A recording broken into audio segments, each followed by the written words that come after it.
ඔබ නිකන් ඔය ජීවිතයේ එක එක ගැටලු ගැන ශෝක ගැන ගෙවුණු අතීතය ගැන අපේ හිතවල තියෙන ප්‍රධාන දෝෂයක් තමයි ගෙවුණු අතීතය ගැන අපි වැඩිපුර තියෙන ශෝක කර කර ඉන්න එකක්ද සතුට වෙන්න එකක්ද? ගෙවුණු අතීතය ගැන ශෝක කර කර ඉන්නවා. නොපැමිණි අනාගතය ගැන මවා ඉන්නවා. නොපැමිණි අනාගතය ගැන මවා ඉන්නවා. ගෙවුණු අතීතය ගැන ශෝක කර කර ඉන්නවා. මේ දෙකම කරන්නේ කොයි කාලෙද? වර්තමානයේ. ගෙවුණු අතීතය ගැන ශෝක කර කර ඉන්නෙත් වර්තමානයේ. නොපැමිණි අනාගතයේ මවා ඉන්නෙත් වර්තමානයේ. අහිමි වෙලා ඉන්නේ මොකද්ද? වර්තමානයේ. අන්නේ අහිමි යන වර්තමානයේට හොඳ එකක් මේ බුදුගුණ කී සිටීම. සමහරු දරුවෝ මට සලකන්නේ මගේ දේවල් දිහා. ඉලේලි මේක ගත්තා, බෑනාරක ගත්තා. මෙම කල්පනා කර කර ඉන්න ඕනේ සමහර අම්මලා තාත්තලා.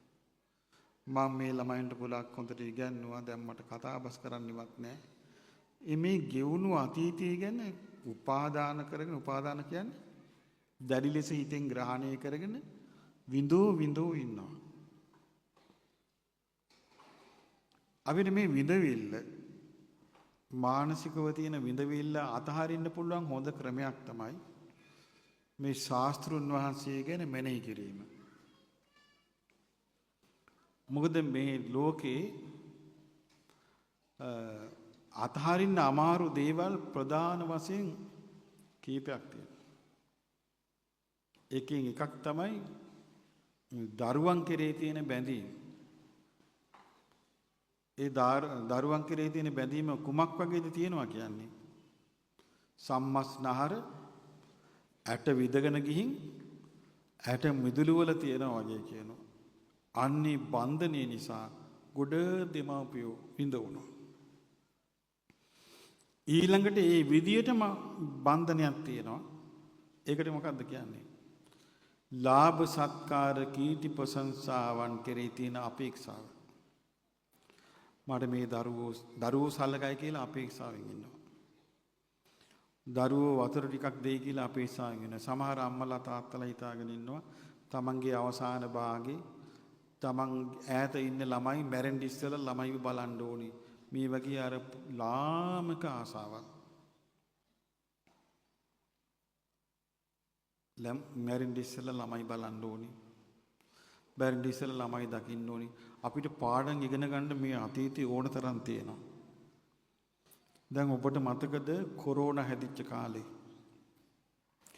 කොරෝනා හැදුනාද? එයා රෝහලට ගෙනිච්චාද? අපිට බලන්නත් අහන. මැරුණාද? පෙන්නන්නෙත් නැහැ. ඇයි හේතුව? ඒ මරණය ගැන අඩන්ට වෙලාවක් නැහැ. ඇයි හේතුව? මරණය හැමතැනම හක්මන් කරනවා. එහෙම යුගයක් අපිට තිබුණ නැද්ද? අපි ආදරේම කරන දරුවා මැරුණා කොරෝනා. මටත් හැදුනට කමන්නේ මං යනවා කියලා යනවද? නෑ. යන්නේ.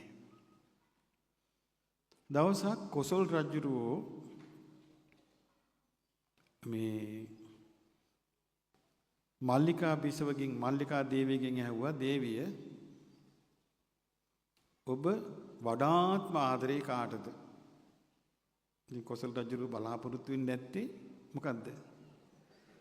මහරජාණන් වහන්සේ මං වඩාත්ම ආදරේ නුඹ වහන්සේට කියලා කියයි කියලා.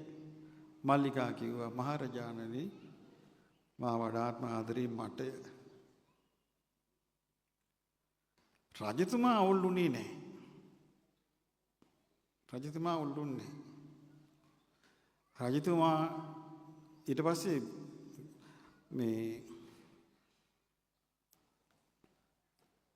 මල්ලිකා බිසව පෙරලා ඇහුවා රජුරුවන්ගේ, රජතුමනි ඔබතුමා වඩාත් ආදරේ කාටද? එතකොට කියනවා මල්ලිකා මා වඩාත් ආදරේ මටය.